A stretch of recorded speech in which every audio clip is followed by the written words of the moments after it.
Hello friends, and welcome to the Hanged Man in the Moon. If this is your first time here, welcome.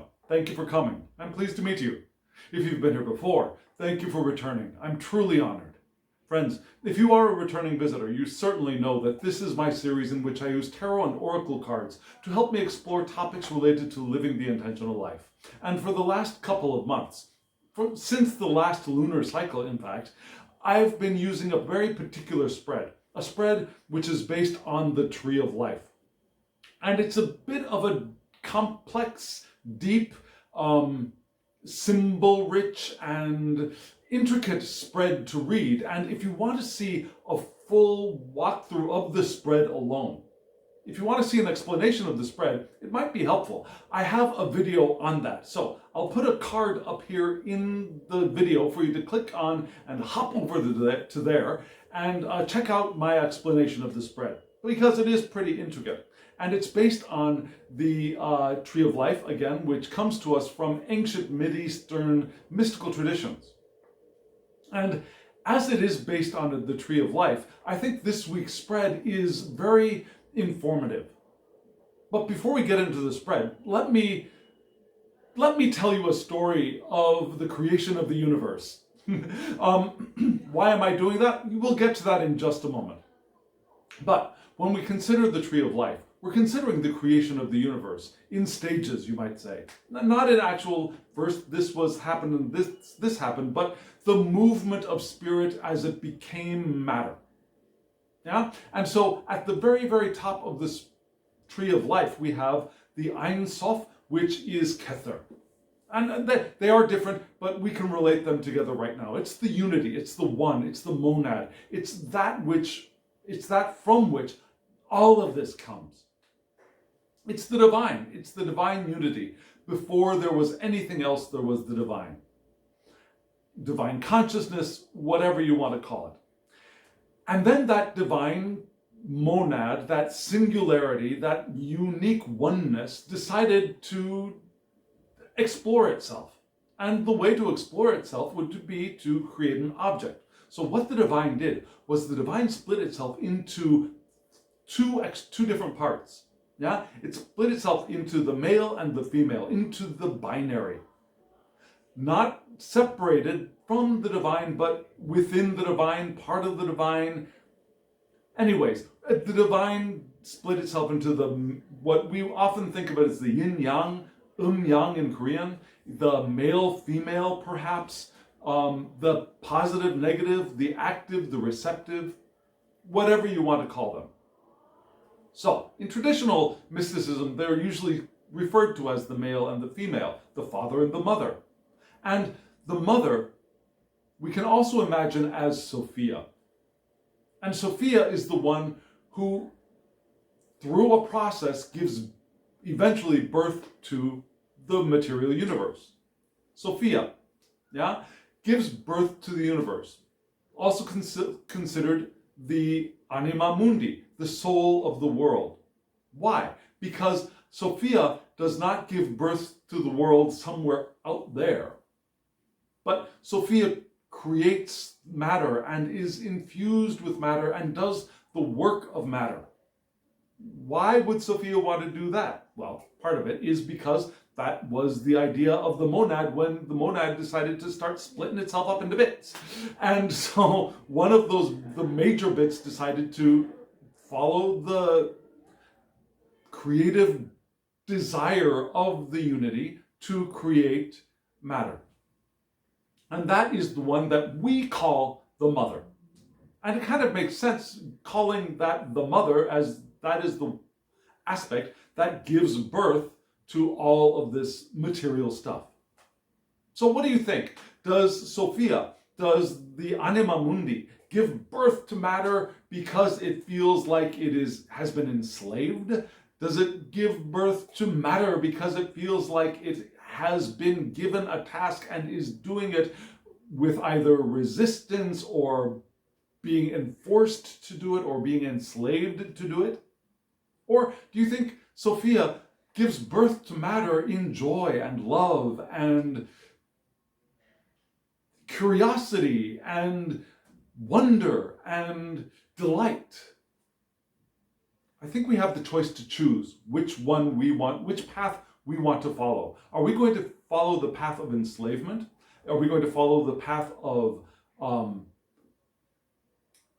purposes that are given to us, that are burdened upon us, that are laid upon us, and that we must suffer our way through? Or are we going to choose the path of joy, curiosity, interest, love of manifestation? We have the choice. Our mindset will create our universe. I choose to believe, and hopefully, if you are here and are interested in living an intentional life, you will also believe that Sophia is creating. The creation never ended. Sophia is creating the material universe from within the material universe in joy, in interest, in excitement, in creative passion. Because Sophia came into this material realm and created the material realm because she wanted to, right? And now, why is this so important? Well, it's important for several reasons. One is we choose our perspective on how we see the world. And our perspective of how we perceive the world, perceive the universe, shapes and creates our own individual universes, right? But the other reason is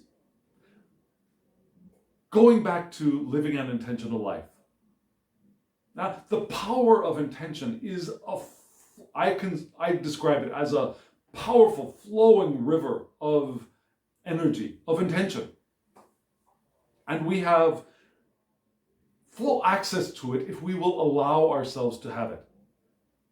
And much of the time we close ourselves off from that power of intention. We get angry, we get resistant, we get bored, we feel unworthy, we feel revengeful, vengeful, and all of those negative emotions are signals that we have started closing ourselves off from our own power. And the more what we would consider positive emotions like interest, hope, joy, gratitude, love, and I'm not putting them in any order right now. Those emotions are indications of our opening, and our opening to the power of our intention, not only ours, of the totality of intention, the intention of the monad to create the manifesting universe, for example. Now there is that intention, and along with that intention, along within that intention, that river, that stream, that current of intention, we also have the notion of the law of attraction, which I'm sure you've heard of. And if you haven't heard about it, I'm not going to explain it here, but at least not in detail, it's the idea that our thoughts attract their match in the physical universe.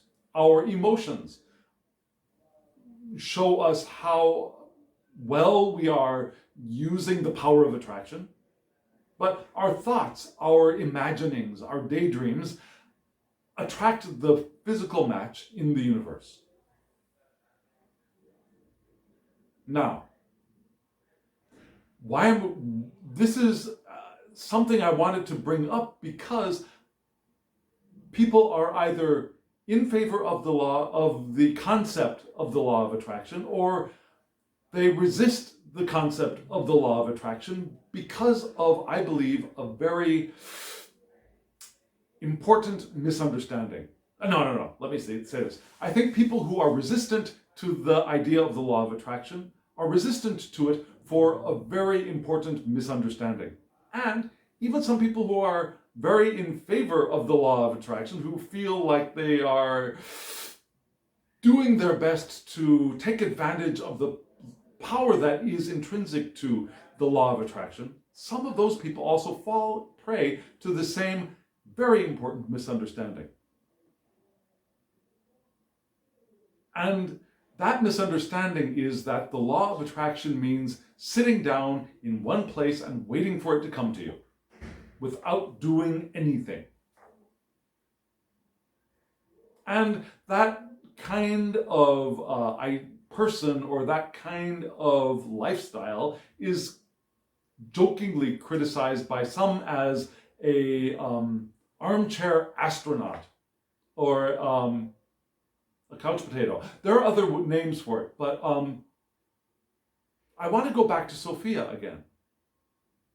And our understanding that Sophia is here in the physical realm with the creative, passionate desire to become and be and act in the world. If Sophia wants to do that, don't you think we want to do the same? Do you think we came here into these physical bodies, into this physical universe, so that we can sit in one place and wait for stuff to come to us? I don't think so. We came here to do the work. And remember, this is not an enslavement. This is not a something that we are burdened with. We came here, I believe, by choice, by our own desire to be here, with our own desires for things that we want to do and experience. And that means getting up off of our butts and going out into the world and doing the work, whatever that work is. Whether that work is taking a vacation on a cruise ship through the Caribbean, whether that work is going out into a field and growing plants and creating new life for our benefit and the benefit of others, whether that work is doing the spiritual work of prayer and counseling and meditation. Whatever our work is, we came into these beautiful bodies that we are currently co-creating to do that work, to enjoy the doing of that work, to relish the doing of the work. And I think that's the direction that this week's spread is pointing to, which is why we've got this long preamble. Why is this spread so important to us? Now, I have not done the full in-depth reading, and I say that for a specific reason, a particular reason. Yes, I've looked at it. Yes, I've analyzed it. But I found with this spread, it doesn't really crystallize until I have spoken it through completely. And then when I speak it through completely, I often come to the realization of, aha, that really is the point. So we're going to go on that journey together here. But I think the direction that this spread is pointing us to is that we are here as Sophia in these beautiful bodies to relish the work. I think that's the title of this video. I think that's the way I tend to do. There was one video so far with this Tree of Life spread where I got the idea for the video of the title of the video before I started filming. But usually I start, whatever happens before, I think of a title and I think of another title, but then when I start really talking through the spread, the title comes to me, and I think it just came to me. I think it is going to be, and you probably already know in the description box below that the title, I hope, is going to be Relish the Work. Let's take a look. So what am I going to do now? I'm going to show you the spread. And then I'm going to show you the uppermost the uppermost triangle, the supernal triangle. And then we'll analyze that. Then we'll look at the second triangle, the first downward pointing triangle, which is the emotional triangle or the ethical triangle. And then we'll stop.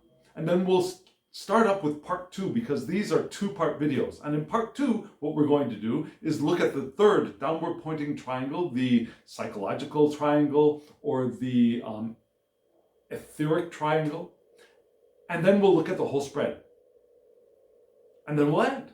That's what we're going to do. So here we go. Let me show you the full spread right now.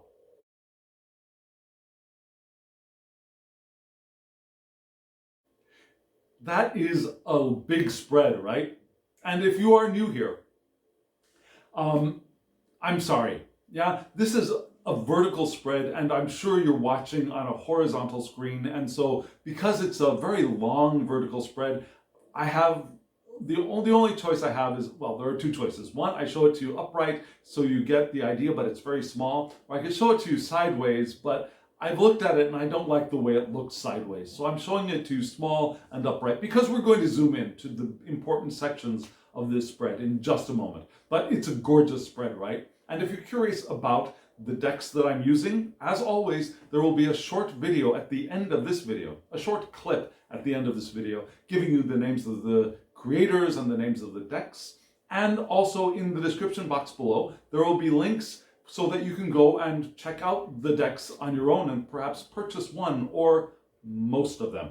I'm very sorry to say that one of these decks, the deck that we're going to focus on in the second part of this video, part 2, that one is out of print and has been out of print for quite a while. And so I'm sorry about that. But the rest of them are very readily available and not horribly priced either. So I would suggest looking at them. Beautiful decks. And so we just saw the whole spread, Tree of Life. And again, if you are new here and you want to get a sense of what this spread is all about, I gave you a card a little bit earlier in this video to go hop over and take a look at it. So what are we going to do now?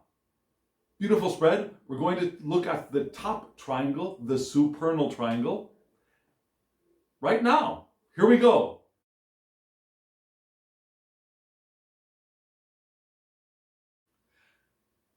This is a beautiful deck, a lovely deck. And if you've been following along, you will know that every time that I use this deck, I shuffle in reversals. Yeah, I cut the deck in half, I turn half of it around and I riffle shuffle. And I cut it in half again, turn half of it around and riffle shuffle. And every time I riffle shuffle, I'm shuffling in a new batch of reversals and then reversals of reversals and then reversals of reversals of reversals, etc. So usually there's a good mix of upright and reversed cards, but this time we had all three cards upright, which I think is significant. It's a very positive, outward moving beginning to the spread, I believe. Yeah? And interestingly, the spread that I read last week for us, I titled, Sometimes It's About Endings. And the beginning of that spread gave us the idea of things ending, coming to an end. I think it was the 10 of Swords. Yeah? This very next week, I think it's about beginnings. Beginnings as in the beginning of a new cycle that follows on the heels of the ending of another cycle. Yeah? Last week it was about the end. This week I think it's about the beginnings. I think that makes sense, right? Because you saw in those three spots, in Kether and Chokmah and Bina, top, right, left, Kether, Chokmah, Bina, we had the World card, which is often about cycles, right? The ends of cycles as gateways into the beginnings. Then we had the Nine of Swords. Not a happy card, right? Even in this deck, it's not a really joyful, joyous card. And then we moved right into the Page of Wands, the Page of Discs in Bina. Yeah, a card which, again, if you've been following along with me, disturbs me because of one thing. It's one thing, and I know you're thinking, well, isn't that a picky thing to say? But one thing, it's the mouth of the page freaks me out every time I see it. Now, it freaks me out less every time, but still, that mouth of that page is just too intense for me. It reminds me of Jacob Marley at the beginning of, from the movie, at the beginning of A Christmas Carol. Yeah, that gaping mouth frightened me as a child. And maybe that's why that mouth disturbs me. Anywho, so where are we? We're starting in Kether with the world. Now, we are the world. What is Kether? Well, before I show you the card up close, what is Kether? Kether is the crown. Kether is the monad. It's the Ein Sof. It's that thing which we cannot perceive. We have no possibility of perceiving. It is that far removed from the material realm that it is impossible for us to comprehend as humans in human bodies, as human brains in human bodies. And now I'm not saying that you are your brain, nor am I my brain, but this human material focused aspect of mind self that we mostly perceive with is unable to perceive or even comprehend the Ein Sof. Does that make sense? So here in Kether, we can't perceive it, but it is the primal stirrings. It's the primal stirrings inside of the Ein Sof, the arousal of the desire to create. It's not the creation. It's not the desire of the creation. It's the arousal of the desire to create. And I describe it, just because this is the way my mind makes sense of it, as that moment that I notice my body is moving before I notice that it's moving because there's something odd, and then I notice that there's an itch, and then I notice that, oh yes, I want to scratch that. It's that first, before we even notice that our body is moving, the movement of the itch, that is the desire to, is the formation of the desire to scratch, right?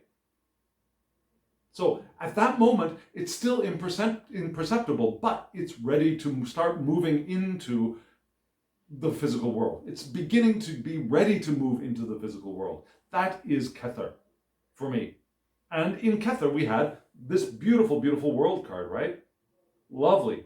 And the world card in this deck is associated with fire. And the world card was in Chesed, which is position number 1, 2, 3, 4 in the spread. The world card was in Chesed last week, but here we've moved it up into Kether. So I love this card. We've got the female figure standing on the world. And do you notice that the world is casting a shadow on the universe?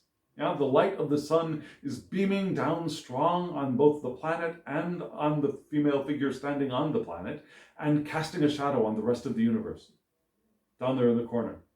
Also, we have the symbols for the other classical planets, right? We've got Mars, we've got Venus, we've got Mercury, we've got Jupiter, we've got Saturn down there. Right? And oh, there's also a little moon down there at the bottom. Can't forget the moon. Cannot forget the moon. So it's a beautiful card. And that figure on the top reminds me of Sophia. Sophia, the creatrix of the universe, the material universe.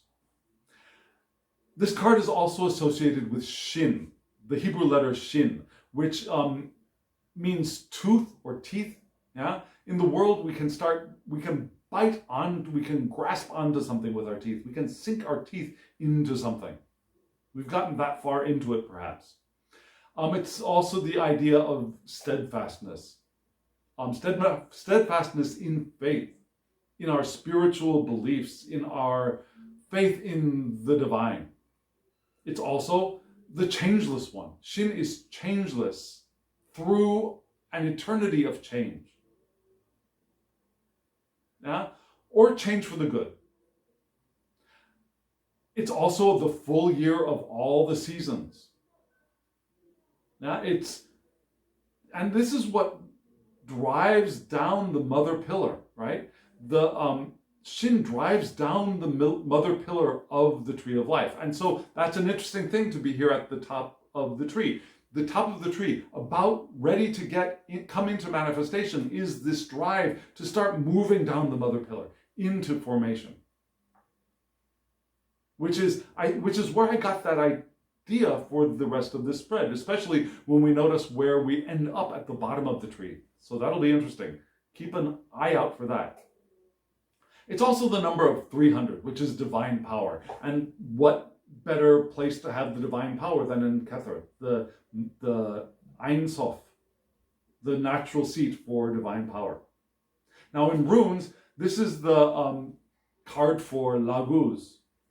Now Laguz means lake or water. Yeah, it's a watery thing, although this is a fire element card.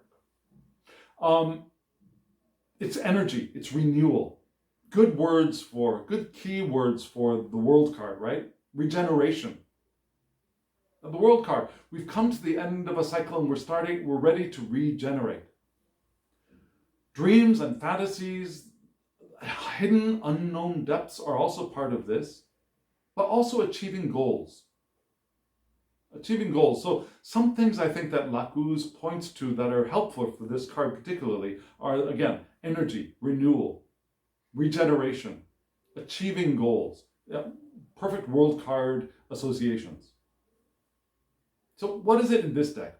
Here we have, again, Sophia's immanence in the material realm.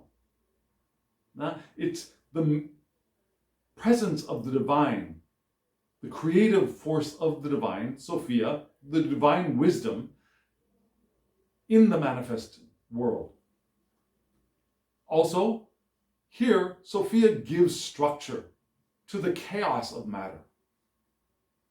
So this is Sophia getting ready to enter into the world and do this work of creating structure out of the chaos. It's also the earthly seeker craving to commune. It's also from the other side, us, the earthly seeker craving to commune with the anima mundi, Sophia. So we've got Sophia all itching to go to come in and organize stuff in the physical universe, and also us itching to be in communion with Sophia, with the anima mundi. It's the reunion of separated diversity here in this world card.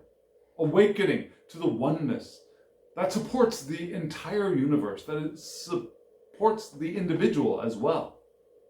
Now, we are individually supported by the universe, as you are, as I am, as your chair is, as the camera that I'm recording on is. It is all supported by the oneness.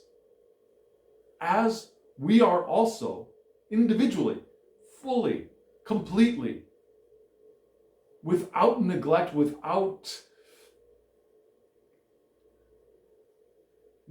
anything being spared, fully supported by the one. And that is what's ready to come into the world. Our desire to move into the world, to create, also our desire to unite with the divine wisdom, with Sophia, with the divine creative power. And our desire to recognize both the support that we receive and the unity that we have, and the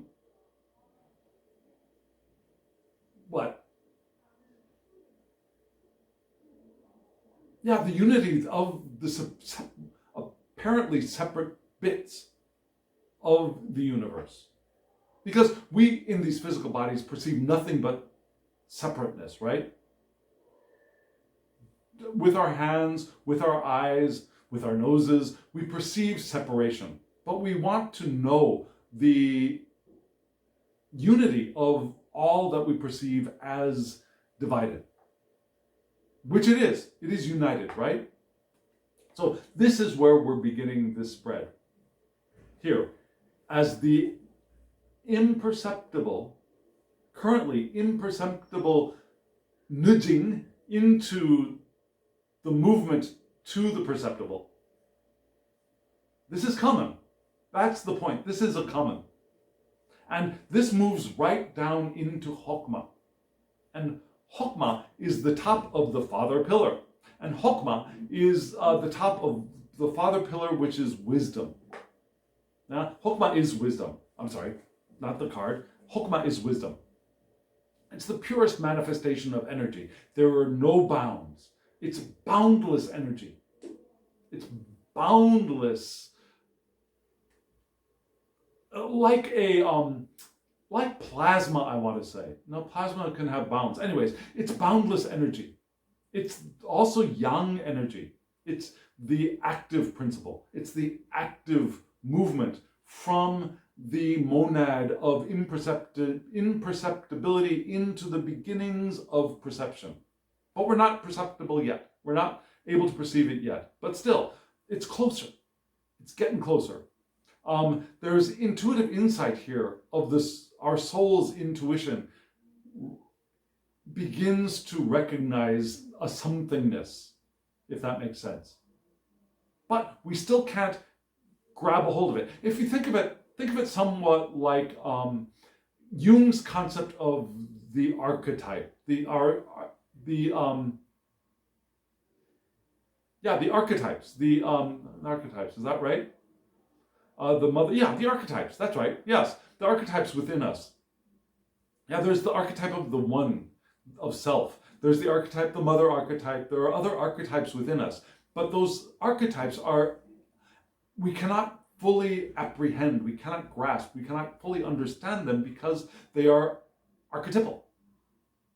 And I think we often use the word archetype in a very different way. We say that this is what is typical and standard, so the archetype is the thing we can understand, but the way Jung described archetype, it's the thing that is incomprehensible, but around which other ideas and experiences coalesce. And we can understand those things, but we can't understand the archetype.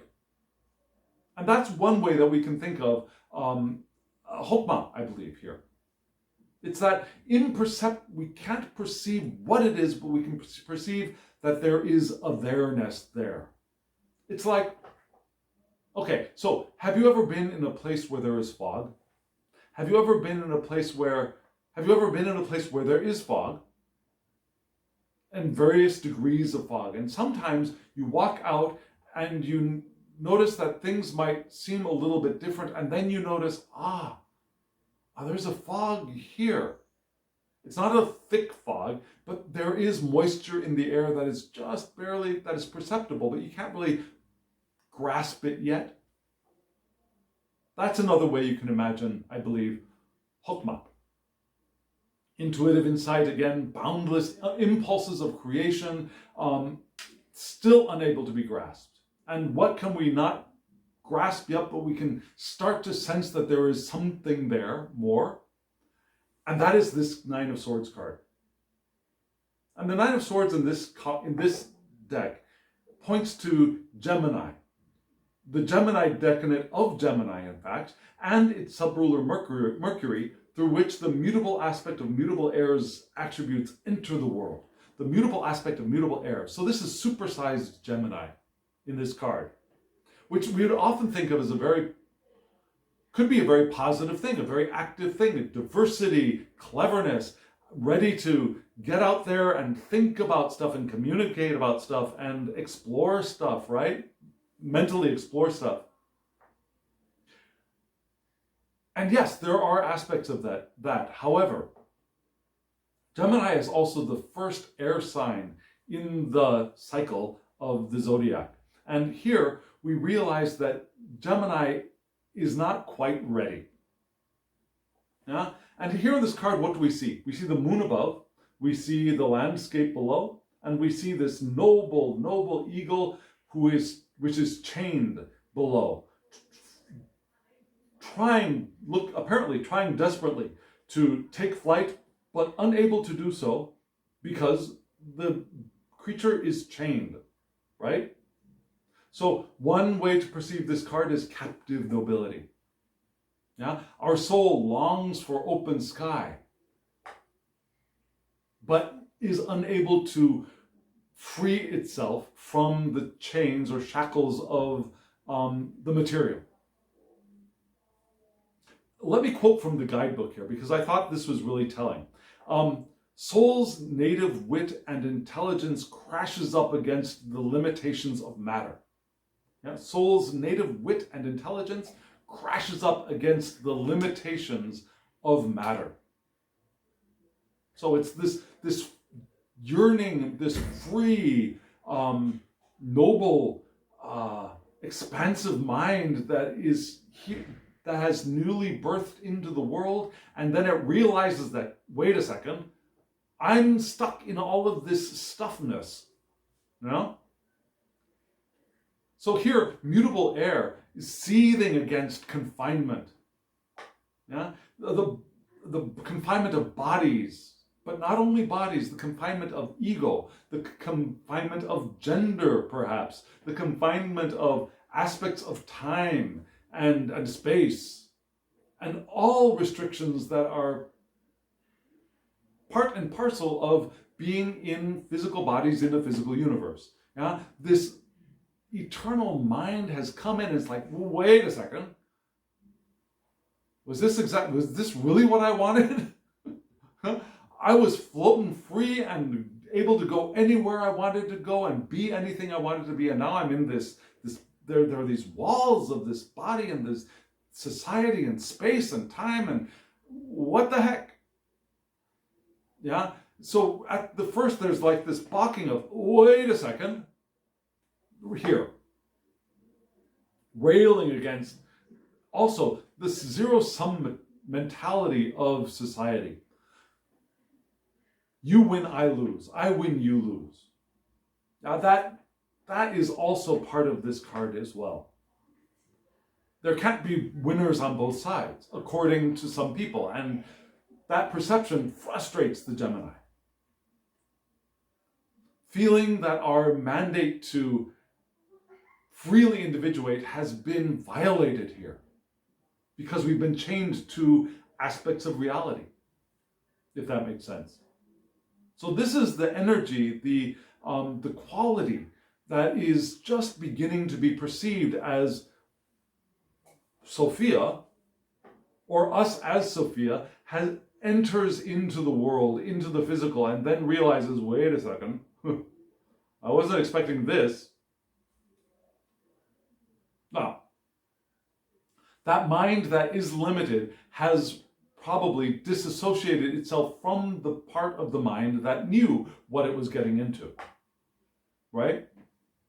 So again, if we perceive the action and presence of Sophia in the material realm in the sense of creative relishing the work, then we realize that, okay, yes, we woke up here in these bodies and we got this sense of, oh my God, I'm trapped in this, and that was a misperception, right? But that misperception is possible, probably common, but it's a misperception, but we're not there yet.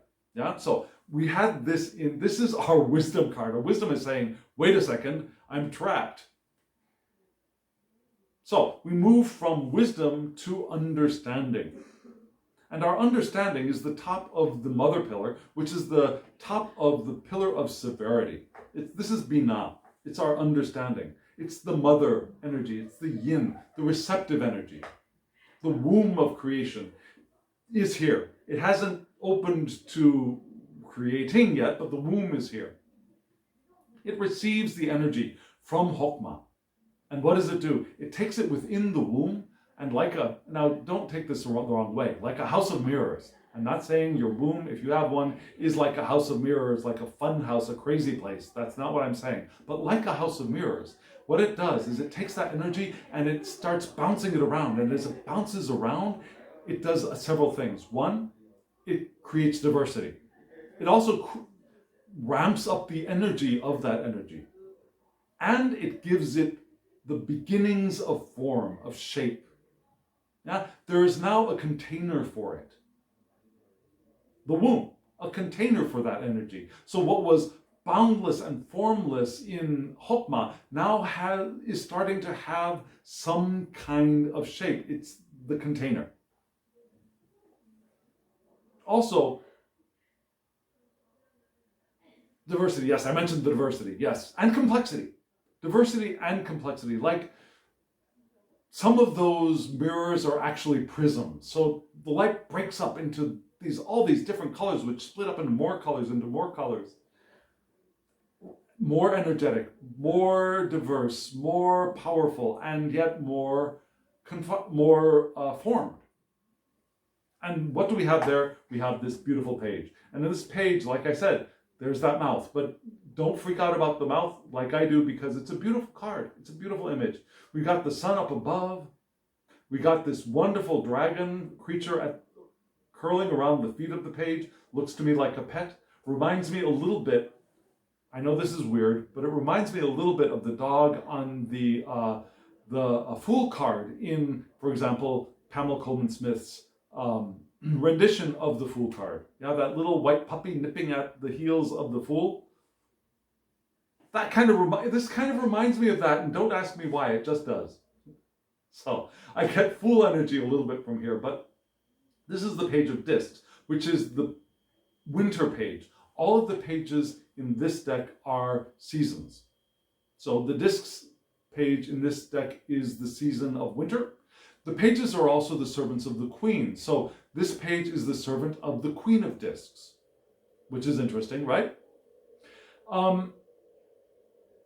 So, like I said, page is at the winter solstice. Now, the dark has passed and the light is coming.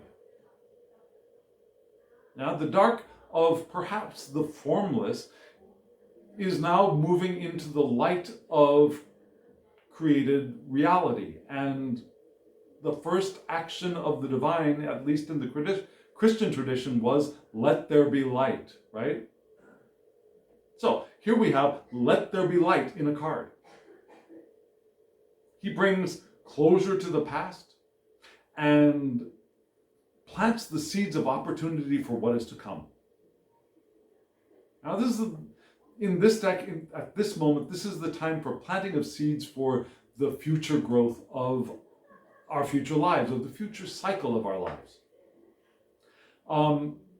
This is not a time to hesitate. This is not a time to rest on our laurels. It's not the time to sit there and think, well, what is it that I want to plant? I don't know. What if I plant this, then that'll happen. If I plant this, that this will happen, and then I'm not really sure what I want.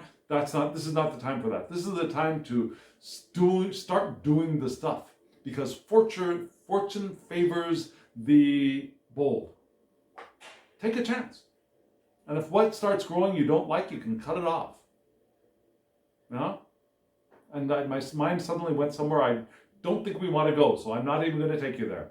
But if a plant starts to grow and we don't like the plant that's growing there, if it ends up looking like a weed or something poisonous or something just detrimental, we can lop it off or pull it out before it gets to be too big, right? But we want to plant the seeds when the time is right. Now is the time. So this page isn't really attached to the results though, right? Because the page knows that because it's only a seed, it can take care of anything that starts going awry, and the things that are going well, they know that the seed can be nourished. Page is a righteous agent of change, including the endings of things. And we got the endings in last week's reading. I think this is the ending and the beginning here in this page. Because again, it's the winter solstice, the end of the dark cycle, the beginning of the light cycle. He's also the student of abundance. Now, he's a disc page, she's a disc page, they're disc pages. And so they are students of abundance, growth of value of things, markets. This page understands the process of things, how things develop, how things grow, how things manifest. And this is also the page of memory. This page remembers the experiences that are now being carried over into the new cycle. So we have all of these ideas here in Binah. The beginning of the mother pillar, the pillar of severity, the pillar of the amping up of the power of Chokmah and the giving shape to it here. And we give shape to it by beginning doing the work, taking advantage of the moment. Not being attached to what the results are going to be, not worrying about what the results are going to be, because we know that it's a process and once the process begins, it's not like we can't take a right turn if we feel like we need to get off the path that we're on. Right? So this is the top triad. This is the top triangle, the supernal triangle. Yeah, again, we start with that world card of the unknown, the hidden deep, Sophia's imminence into the world, Sophia's desire to come down and create as we desire to unite with Sophia, this desire to be with the oneness moves into here, and then we realize it here, that there's that, well, wait a second, physical body, what the heck? But then we think, okay, so I'm here, I'm in this body, the thing to do, the thing of severity, the thing of, okay, let's cut the crap, let's get to work, let's start doing the things, let's remember what has happened before, and let's take advantage of this moment as light begins to return into our worlds. The new cycle is beginning. Does that make sense? Now, you saw that there was a fourth card there, right? The card of Dot, that was from an oracle deck. We're not going to look at that card until video 2, when we read the entire spread together. Okay, so here we are. We finished the supernal triangle. Let me show you the next one, the psychological triangle or the ethical triangle. Here it is.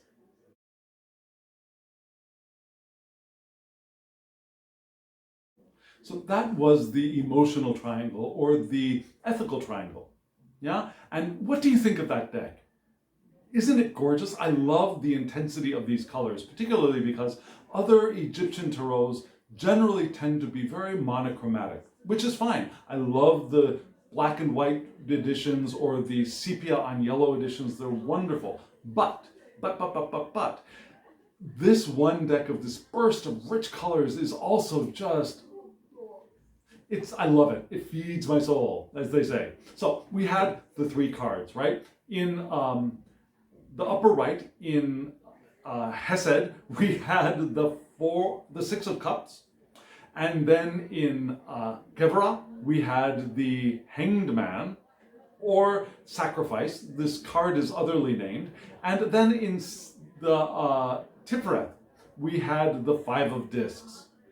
Yeah? So we're going to read in that order. The 6 of Cups, the Hanged Man, and the 5 of Discs. So we're going to start off with the 6 of Cups. And this, well, let me tell you what Chesed means right off. Chesed is kindness. It's loving kindness, in fact. It's the love between people. And we're here in our love manifesting into the world, into reality. Also, it's our eager and ardent desire both to do or to run away from things, yeah? It's our desire to and our desire from an object. It's also cosmic laws coming into being here. Now, peace, fairness, order. Now, those cosmic, very general things, well-being, come here into the world through Chesed.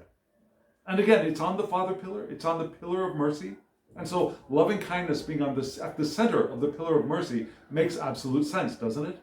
And our card of kindness, of love, of mercy is the 6 of Cups. And here it is. It's a beautifully colored card. We have, now it's interesting here, we've got 3 cups on the top triangle pointing up, and then we have 3 cups on the lower triangle pointing like in a wheel, right?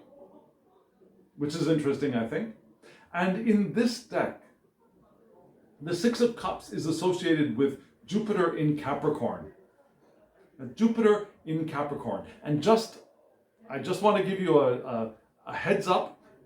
Keep your eyes open for the bouncing Jupiter, Saturn, and Capricorn. Now follow the bouncing Jupiter, Capricorn, and Saturn through this spread. They're going to show up a couple of times. And here we've got Jupiter in Capricorn, which is weird.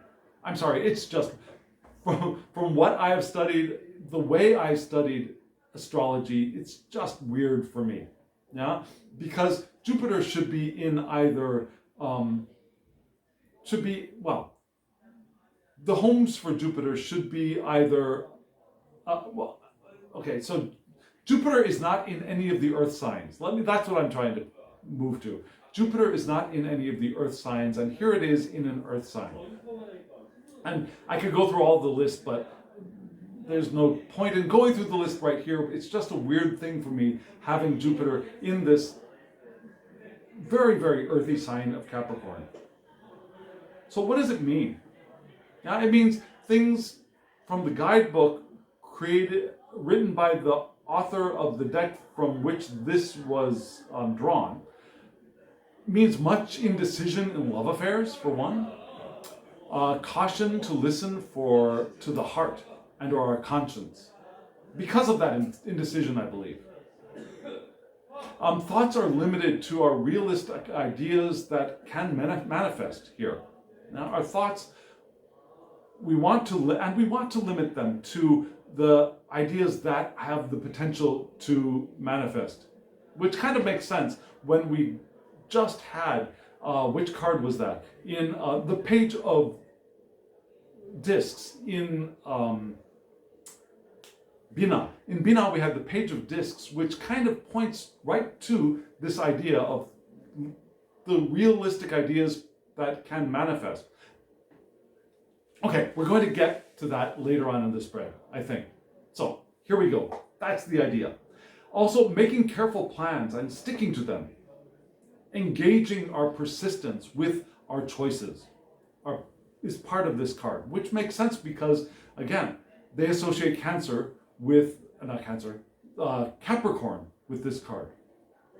Also, we can go further when we work together. That's part of Jupiter in Capricorn, I believe. Jupiter says, let's all get together and work together. We can get better results if we do it together. That expansiveness, it's not just me here working. We can do this together. We have the power to make visions reality with patience and doing the work. But we want to be careful of burning out. Yeah, Jupiter's expansiveness in Capricorn can be overwhelming and can really make us fatigued. So those are things we want to be careful of. But here we have that, again, in the spot for loving mercy, for truth, for goodness, for fairness. We have the idea of doing the work together, being persistent, and realistic about what it is we think we can accomplish. Because remember, we had that Gemini freaking out, being bound up by reality right above us.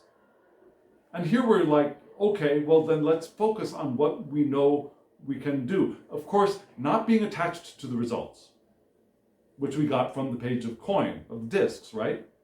So here we are in, again, Chesed. We move into Gevra. And Gevra is the matching pair of Chesed. And this is judgment and limitation. Chesed was loving kindness and mercy.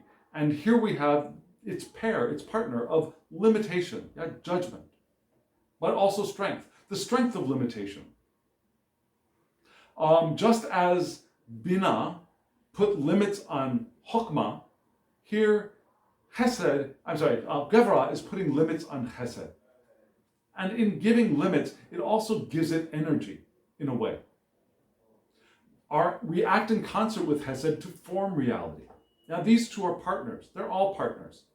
And Gevra works in partnership with Chesed to start forming things. They're the hands that form the clay of reality. And so, in that spot, we have the Hanged Man, right? Which is a little bit like a wait a second kind of card. Here in this deck, the Hanged Man is associated with the moon in Libra, of all things.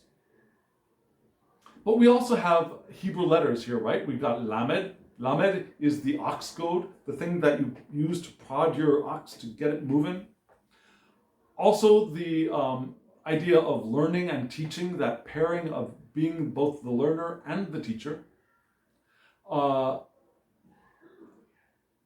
We also have the idea of the rune of Jera. Jera is a rune that, let me see, it looks like this. It's a pointy thing this way and a pointing thing this way looking like a greater than and a lesser than symbol locked up together. And Jera is the room for harvest. It's the room for rewards and ripeness, things coming to fruit. It's also peace, hope, and abundance. And it's cycles of life. Now, the Jera, we get the word Jera, Yera, year out of that. Yeah, the cycle of the year, the cycle of the seasons is part of Jera. And here in the Hanged Man card, those are interesting associations. When we usually think of things like sacrifice or new perspectives, right? But here we also have the idea of harvest and rewards and learning and teaching associated with that. Also, again, the moon in Libra. So what is this trying to tell us for our judgment, for our limitations? It's saying that we want to give ourselves for the betterment of others. Now, we want to give of ourselves to lift others up here as well. Our most precious gift is our forgiveness. It's our divine spark here in this card. So, in a sense, we do have that idea of sacrifice, but the sacrifice of self for the betterment of others rather than the sacrifice of expiation, which I guess is for the betterment of others or to assuage the sins of others, perhaps in some ways of thinking. But I think this is more of a direct sacrificing of self to lift others up. And it doesn't have to be the sacrificing of, that's okay, I don't need any food, that's okay, I'll suffer here in silence. It's not, I don't think it's that kind of sacrifice. It's I will sacrifice my time. I could use my time for myself selfishly, or I could sacrifice it to others and give of it to others to lift others up. That's also a form of sacrifice. Sacrifice is not only the sacrifice of self-denial, it's the sacrifice of giving of our own resources for the benefit of others because out of love. Out of the love of chesed, right? It's also the stirring of in this card, the stirrings of our creative urges to apply the imagination, to give imagination to our creativity, to move into reality. Right? It's the maternal, there's a maternal temptation here, which can be conquered. Giving without thought, giving up without thought of recompense, without thought of being paid back. And to choose after consideration. So we give and we choose out of consideration and without thought of being reimbursed or repaid or recompensed. Recompensed, that's right, isn't it? Maybe? Right now, I don't know. Okay, moving right along. Also, emotions are guided by reason here. And that's part of the moon in Libra. The moon here in Libra, the balance and the mental focus of Libra as a cardinal air sign. Yes, cardinal air. As a cardinal air sign here is giving thought to the emotions of Cancer, of the moon, which usually resides in Cancer, of course, yes. So emotions are guided by reason. Our affectionate demonstration of a perfect union is here as well. Now, unions, Libra is like uniting things and balancing things, right? So we do that affectionately, with care, with love here. Again, and that all flows from chesed here into gevurah, where we give limitations, which are very interesting, I think. And then these all flow into the heart chakra, the heart of the tree of life, number 6, which is, for this spread, the 5 of discs. And Tiferet is the sephira of beauty, of glory.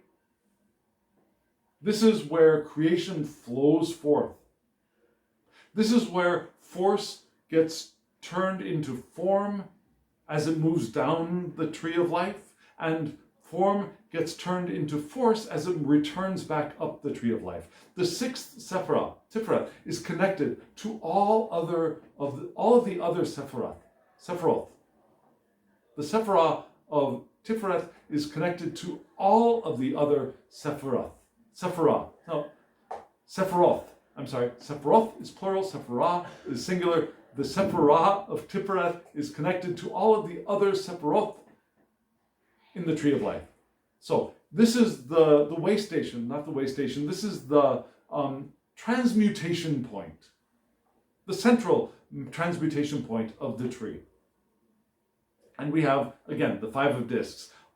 In this deck, it's associated with Saturn in Sagittarius.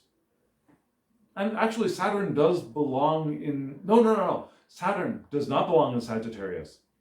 Just as much as Jupiter does not belong in Capricorn, right? Saturn belongs in places like Aquarius and Capricorn. But here we've got Saturn in Sagittarius, which is the natural home of Jupiter. So again, Jupiter, Saturn, bouncing around. And then Capricorn is going to play a part in this spread as well. So what does this mean for us? When we see the 5 discs, the 4 discs around the outside of the pentagram, and then at the center of the pentagram, there's a 5th disc. And we've got 2 palm fans, right? At top and bottom. Beautiful card. What does it mean, though? It's being discerning about how we use our resources. How are we going to use our resources as we do the work?